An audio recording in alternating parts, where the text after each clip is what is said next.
20 কোটি লোক কিন্তু সোলজার, এই কথা আপনাদের মনে রাখতে হবে। যদি বাংলাদেশ আপনাদের দখল করতে হয়, 20 কোটি লোকের রক্তের উপরে পাড়া দিয়ে আপনাদেরকে এই দেশ দখল করতে হবে।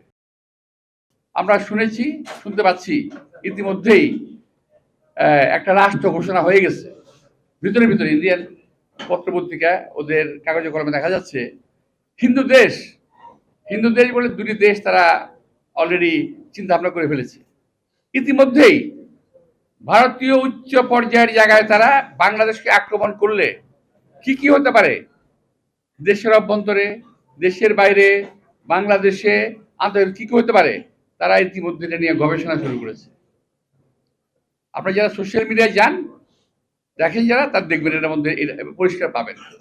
প্রিয় ভাইরা, এই বাংলাদেশের লোক সংখ্যা কম, দেশ ছোট, লোক কম না, দেশ ছোট, অনেকে বলে গরিব দেশ, আমি বলি আমার বাংলাদেশ থেকে উদার দেশ, অনেক উন্নত মানের শক্তিশালী মানের একটি দেশ। যারা এই দেশের দিকে লোলুপ দৃষ্টিকে তারা তাকাচ্ছেন, অর্থাৎ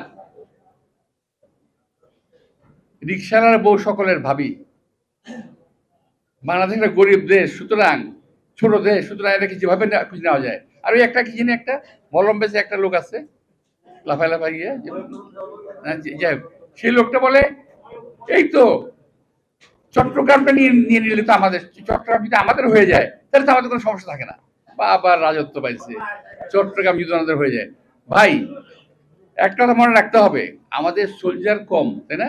এটা আমাদের প্রতিবেশী দেশ ভাবে, কিন্তু আমি তাদেরকে ভাবতে বলবো যে আপনারা 71 সালের মুক্তিযুদ্ধ দেখেন, বিনা ট্রেনিং এ কিন্তু আমরা যুদ্ধ করেছি। আপনারা এই 24 সালের হাসিনার পতন দেখেন, বিনা অস্ত্রে আমাদের সন্তানেরা আমরা যুদ্ধ করেছি। বাংলাদেশের 20 কোটি লোক কিন্তু সোলজার, এই কথা আপনাদের মনে রাখতে হবে। যদি বাংলাদেশ আপনাদের দখল করতে হয়, 20 কোটি লোকের রক্তের উপরে পাড়া দিয়ে আপনাদেরকে এই দেশ দখল করতে হবে।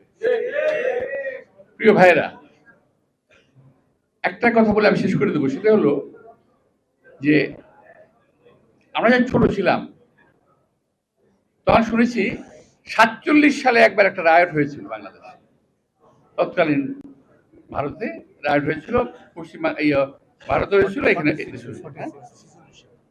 46 সালে শুনেছি, দেখি নাই। এরপরে এই যাবৎকাল কোন রায়ট আমরা চোখে দেখি নাই।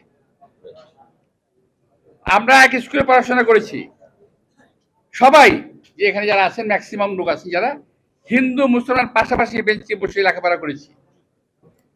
আমাদের বন্ধুরা, হিন্দু বন্ধুরা পূজার সময় তাদের বাসায় নাড়ু পাঠাতো আমাদের এখানে, আমরা ঈদের সময় তাদেরকে আপ্যায়ন করতাম, আমাদের এখানে আসতো।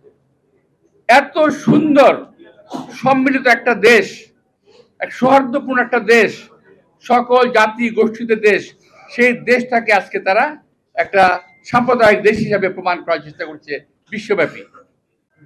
ডেপুটি চিফ উনিও বাংলাদেশি নন, আরো যারা আছে এরা অনেকেই বাংলাদেশি নন।